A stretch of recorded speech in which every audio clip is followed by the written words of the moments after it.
araw ang Brigada Eskwela sa iba't ibang bahagi po ng bansa bilang paghanda sa pagbubukas po ng klase sa susunod na linggo. Detalye sa ulat ni Eden Santos.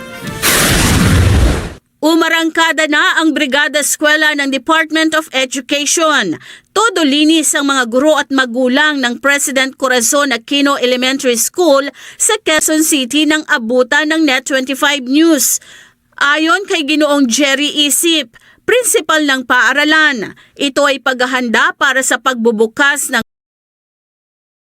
klase sa June 8, 2026. Nasa 8,290 ang enrollees para sa school year 2026-2027 at inaasahang madaragdagan pa ito. Kaya nga po tayo may Brigada Eskwela dahil inihahanda natin para sa pasukan next week. So far, ang Brigada Eskwela, bagamat maulan, tuloy-tuloy naman kasi may plan naman from Monday to Friday.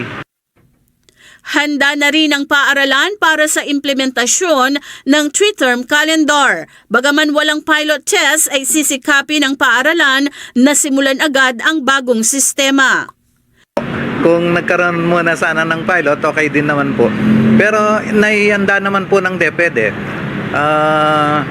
Several trainings naman ang nangyari pati sa aming mga school head at saka mga teachers. So lahat po na advice naman. Eden Santos para sa Mata ng Agila. Matatag, matapang, matapat.